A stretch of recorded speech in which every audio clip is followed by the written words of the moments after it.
So the second section we're going to talk about today is the role of a mentor. So what is our role in this relationship and what do we need to do? So really it's someone who takes on the role of a trusted advisor, supporter, teacher, and wise counsel to another person. So I'm just going to put everyone on mute because otherwise there's a bit of background noise there. There we go. So a mentor adopts a primarily selfless role in supporting the learning and development of the other person. Yeah, so I'd be interested to know whether you think that is a good description of a mentor. I really like that one because I think certainly one of the reasons that I wanted to be a mentor was to kind of help somebody else, to use an experience that I had to help them achieve their goals. So it, in that way, it is kind of a selfless role in doing that. Well done us. But also I get loads out of it because I get loads of reward from doing that. Often I find they have a different perspective to me, so I learn lots from them as well. So I think this is kind of this role or definition of what a mentor is changing quite a bit as well. So I'd be interested to know why you guys decided to become a mentor. So again, if we use the group chat, if you just put into there, why did you decide to be a mentor? Yes, if you can get it into a sentence or two, that would be amazing. So we're just going to type that into the group chat, which should be at the bottom of your screen.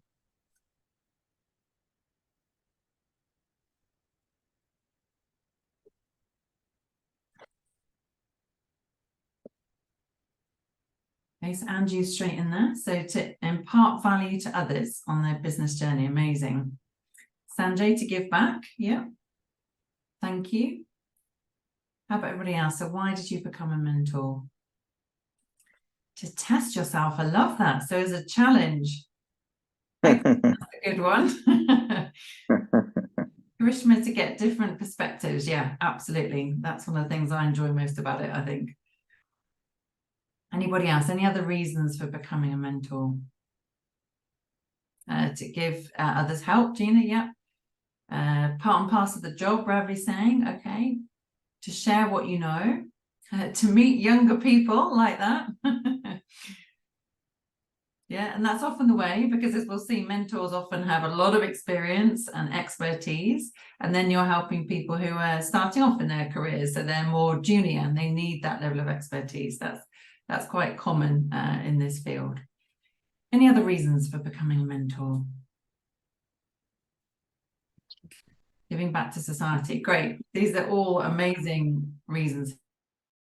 As a parent or boss, always mentoring, not a matter of choice. Love that, Sandeep. Yeah, I hadn't actually thought about it in the, see, we're getting a different perspective already. And thought about it in the perspective of, you know, parenting and being with that group. I guess you are a mentor there. Well, I try to be a mentor. I don't know if I actually succeed with my children. So it's similar, I guess, with you, the expert, in terms of your life experience. Gia saying to become a better version of myself. Wonderful. This is great. This is very impressive, especially you know, in the evening at the beginning of a week. It's very uplifting to read all of this. Okay, great. If there's any other reasons, then pop them into the chat. But great to hear kind of why you decided to become a mentor.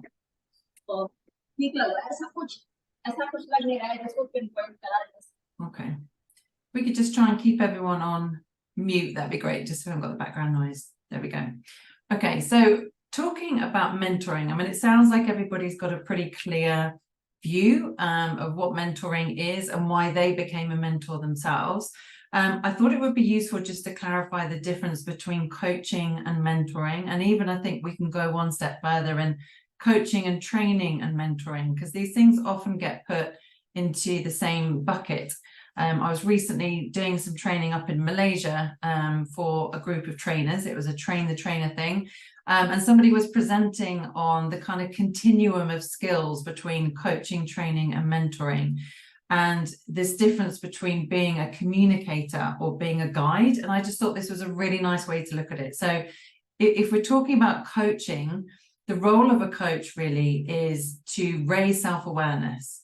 So it's not to make any inferences, any judgments, any recommendations.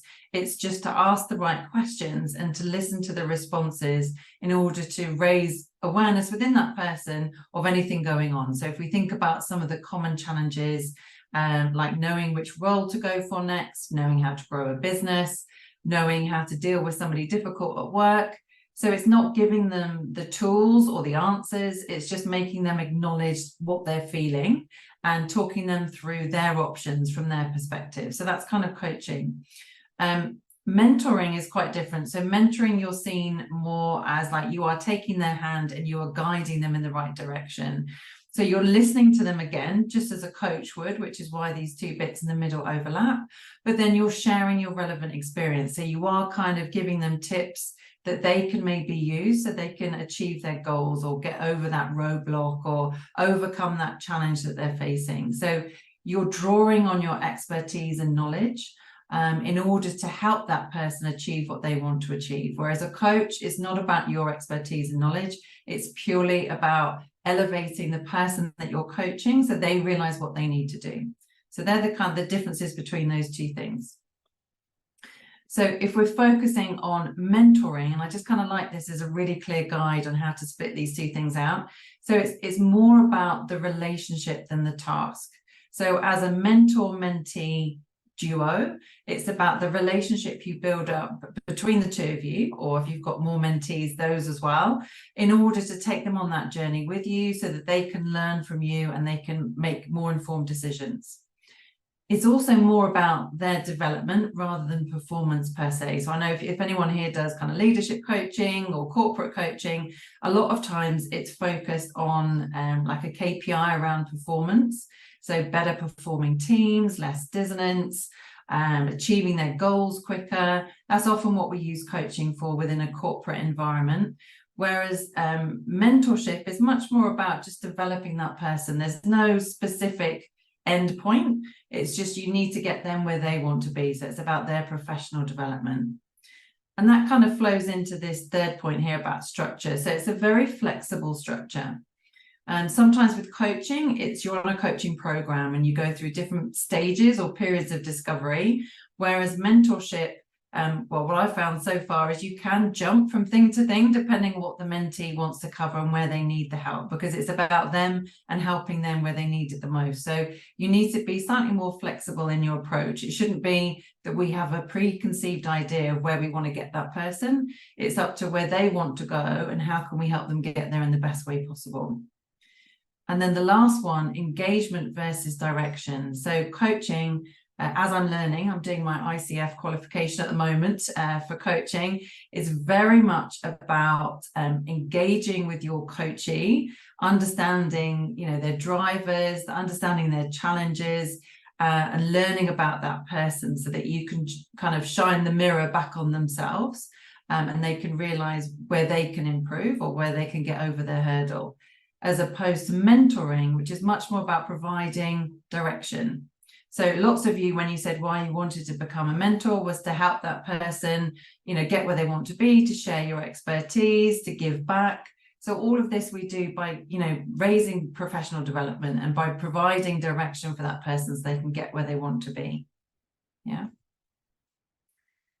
So if we look at this in terms of the non-directive ask versus the tell directive, yeah, so coaching is a lot of questions, a lot of questions to the coachee.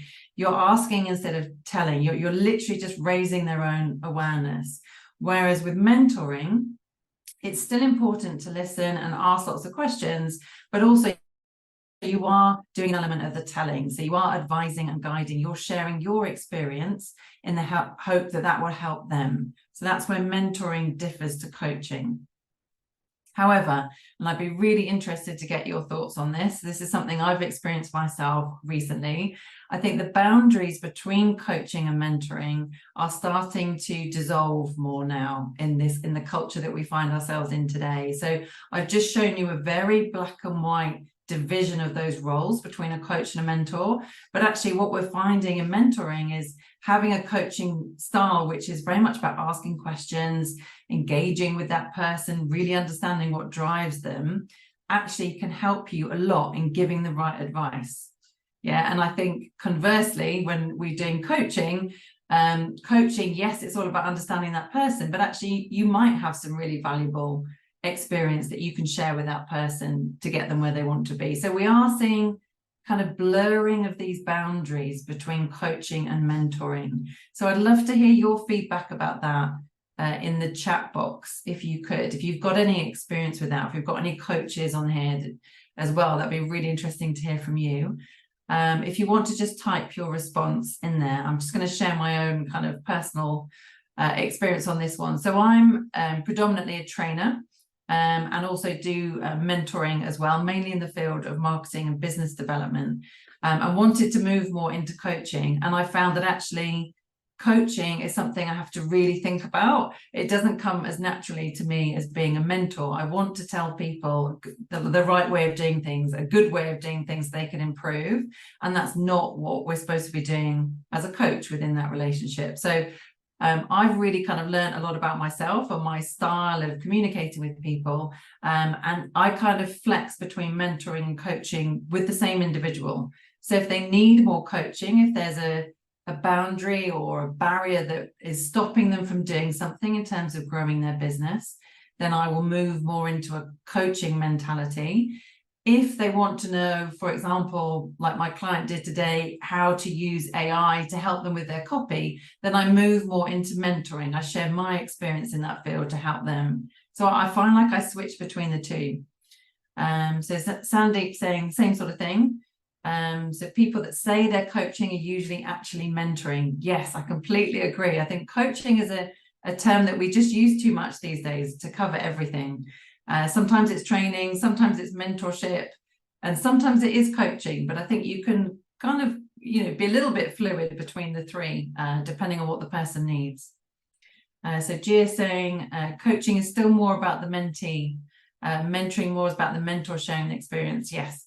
So I do agree with that to some extent, because you've got that experience to give somebody to help them. But I think it's also really important to acknowledge that we need to listen to the mentee. We need to fully understand what they need. I've certainly had a lot of instances where somebody says that they need help with something, and actually it turns out they need help with something different. So it's good to get to that root cause of where you can actually add your value with your experience. So I try and literally stop myself from offering advice until I've asked all the questions I can think of, so that I can fully understand the situation that my mentee is in before I impart any advice or knowledge. Oh, interesting thing. So not agreeing, and individuals, it's an individual coaches and mentors forgetting their roles. And a reflection on their inability to understand the difference. Interesting. So you think it comes down to the person giving that skill, basically. So either giving coaching or mentoring. So that's an interesting perspective. Can't say I agree, but that's okay, because we all have different kind of thoughts around this process. Yeah. But just, I think something to consider is, for you as a mentor, what sort of style are you going to bring?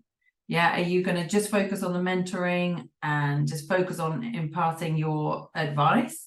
Or do you want to look at some of the coaching techniques in terms of the more active listening that we spoke about? So for me, I think it depends on what the person needs that you're working with. And it's easy to kind of see from the questions that you ask them which way to go.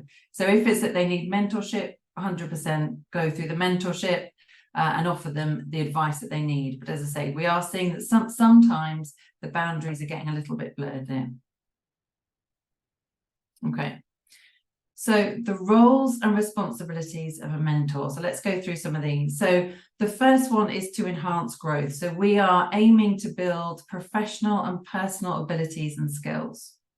Yeah, so that's one of the key things that people are coming to us for. So that professional development over a longer term. The second one is to provide insights and knowledge. So maybe you've got a certain set of expertise in one area, and you can give those skills to improve the capabilities of the mentee. The third one is to set goals. So often this is around a lack of structure or a lack of direction. So maybe your mentee doesn't know the best path to take or the best route to take in order to get that professional development or in order to apply for that next job. Yes, that's about setting goals. Accountability is a huge one as well. So it's all very well kind of imparting your knowledge, enhancing the growth, but we need to make sure that they are accountable for, making some changes to get them where they want to be. And part of that, I think these two kind of go hand in hand to use encouragement and motivation. So help them identify their strengths and capabilities and use that to help them reach their own goals. And then the last one here is career guidance. So you might want to help career development for the individuals so they can avoid common mistakes. And that can span into many different areas in terms of applying for a job, going for promotion, working well within a team, knowing how to cope with somebody difficult or a challenge or a roadblock they've come up with. All of those things kind of filter into career guidance. So this is just a kind of nice kind of softer skills summary of what a mentor does as well. But was there a question there from somebody? No? Okay, please do ask if there are any questions as we go through. Okay, so these are kind of, as I say, the softer skills of a mentor. So we've spoken about the kind of coach, advisor, guide. I think these things are becoming more important at the moment as well. So we're looking at, sometimes you're a sounding board. So I've had it quite frequently where people have just got so many different ideas, especially when we're talking about business development. They just want somebody they can talk to as a sounding board. So they want to give you all of those ideas and you give them the feedback on which one they should prioritize, which one sounds best, because it's all going around in their head and they just need some help and direction and structure to get that into an action plan. So that's quite in my experience anyway, quite a popular one. To be a champion or cheerleader. So this leads back into accountability, as we saw on the previous slide. So to make sure that person is taking action. Resources, so maybe they don't know where to go. Okay, so they don't know where to go to get the information or get some additional skills that they might need to move up that career ladder. Maybe they need another supporter or confidant that they can rely on as well. So that would come up here. Or maybe they want to look to you as the expert in that area to be their role model in terms of really clarifying what it is they want from their career, or what it is they want from their business, so they can set those goals and move forwards. So these are some of the kind of softer skills that we would look at for becoming a mentor. And I really like this quote from Oprah Winfrey. So a mentor is someone who allows you to see the hope inside yourself. Yeah, so from a mentee's point of view. And I think that's really nice because it encapsulates all of those things that we just spoke about, whether that be setting goals, advancing your career, learning new skills, becoming accountable, having motivation. It's just knowing that you can improve.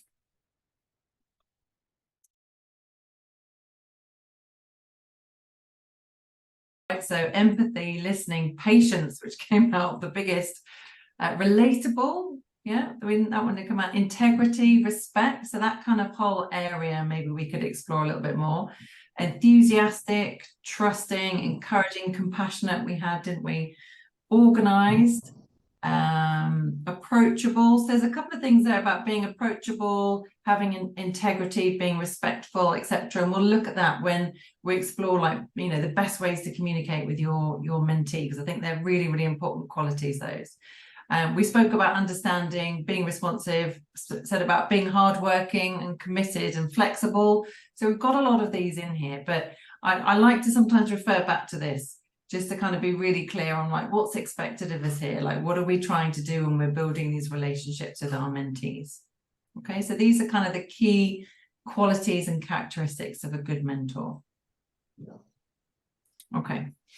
So we've got about 20 minutes left, and then we'll have some questions at the end. So the last of the 3 sections that we were going to cover today. So we've done the importance of mentorship and then the roles and responsibilities of a mentor. The last one, which a few of you were asking about at the beginning, is having some sort of mentoring framework. So some way of providing a bit of structure to the relationship that you build up with your mentee. Now, I totally understand that this is quite an organic process, and often it's built up in a very fluid way, depending on what your mentee needs. But I'm also a big fan of having frameworks and structures and models that we can kind of refer to just to make sure that we're heading in the right direction. So this one I find quite useful. So it looks at, let me just check, let's go back to this slide. So it looks at the mentoring life cycle, and I'm sure you guys have seen something similar to this before. So it starts off here in this grey quadrant looking at stage 1, which is setting expectations and establishing a foundation for a successful mentoring relationship. And I'll go through these in a little bit more detail in a second. The second stage is your kind of negotiation. So you're agreeing on the expectations of this relationship. You're setting working agreements. So this might be things like when you're going to meet, how often you're going to meet, what they want from you. And then the enabling is the doing. So this is right. This is where you are mentoring the mentee. This is where you're sharing your experience. You're helping them set their goals. You're helping them overcome their roadblocks. That's the enabling. And then the last part, because often a mentoring relationship will come to an end at some point when they move on and they don't need it anymore. And this is about kind of the formal closing of that relationship. So redefining what your relationship is moving forward. You know, setting some boundaries there in terms of contact. I'm sure, you know, we've all had the experience where we've had a really good relationship with people, and then, you know, 5 years down the line, they might have more questions for you. And personally, I really enjoy that. I think it's really good to see how people have grown over that time. But obviously within your mentoring life cycle, it's good to have these clear boundaries and frameworks that we can both understand. So let's go through those stages kind of one by one. So the first one is about setting expectations with your mentee. So really this is about getting to know each other. So asking some of those questions that we did with each other at the beginning, you know, building up a relationship. So this is where some of the skills like empathy, listening, understanding, you know, someone mentioned about really understanding the psyche of the person. That's where this, you know, really comes into play. So you're discussing ways that you can connect. So maybe it's a common interest or a common goal that you've had or a common experience that you've shared. And really, I think that the key thing here for me anyway is really about setting the relationship so you can trust each other and they feel that they can, you know, ask you anything, be honest with you, and you feel that you can do the same with them. So this stage can take a little while, and often this is intertwined with periods of offering a little bit of advice as well, so you can start the moving towards the goals. But we mustn't underestimate kind of the value of this stage. So we really got to spend time getting to know the mentee and what they want from us. The second stage is the negotiation. So this is setting the goals. So what is it they want from you? Yeah, what do they want to learn? What goals do they want to reach, and how are you going to help them reach them? How might you keep them accountable? So I've got some clients who want me to message and email and call them like every week to make sure they're doing what we discussed.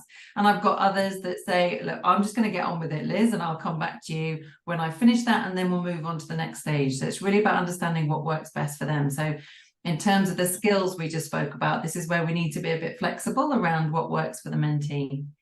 But you can establish ground rules, for example, when they can contact you, when they can't contact you. Generally speaking, like I never respond to any communication in the evening or weekends because that's not my working time. And I think it's fine to build up that trust and establish those ground rules with your mentee so they know what to expect from you. So third stage, and this is probably where we spend the most time, is the enabling, or sometimes called the growth stage. So this is where you're sharing your knowledge and experience, and you're helping your mentee overcome challenges, and you're providing honest and constructive feedback. And what's not mentioned in this part of the framework, and something that I feel is really important, is about kind of looping back to check where we are on the goals that we're setting. So often I find in these sessions, in our rush to help, and this is something that I know I do sometimes, you know, we help and we give this advice and then we move on to the next thing. And often I found with some of the people I'm either coaching or mentoring, it's good sometimes to reflect and go back and say, we discussed that thing the other week, you know, how are you getting on with that? Did you find that that worked for you? Do you want to explore that anymore? Right? Not just keep moving on to the next thing. So it's good to kind of just do this almost as a loop. So set a goal, share experience, give some feedback, check back in. So reflect back in on what's worked and what hasn't worked for them. And then the last bit is then harvesting that learning and making sure they're applying it in their real life situations, and then redefining your relationship. So if it's the end of the kind of formal mentoring stage, It's then making sure they've got the resources and the support and the help that they need to carry on going forwards. If you want to leave, that relationship open so they can come back and ask you for help, need to be clear about that.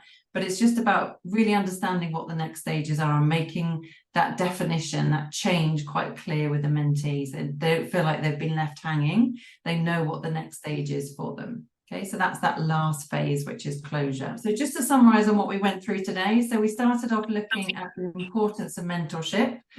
Thank you for sharing, your feedback on why you became a mentor as well. That was really interesting. We then looked at the role of a mentor and spoke about, the different responsibilities that we have, and also some of those qualities and characteristics that we thought were helpful and necessary to be a good mentor. And then we finished up looking at that 4-stage framework there in terms of preparation, negotiation, growth, enabling, and closure, which is just a very simple framework to help us guide us through the process of what we're doing. So I hope you found that session useful. Please do give the team some feedback on, what we can do to kind of support you as being mentors and what you want out of the next 3 sessions. We've got building trust and effective communication coming up on the 24th of October.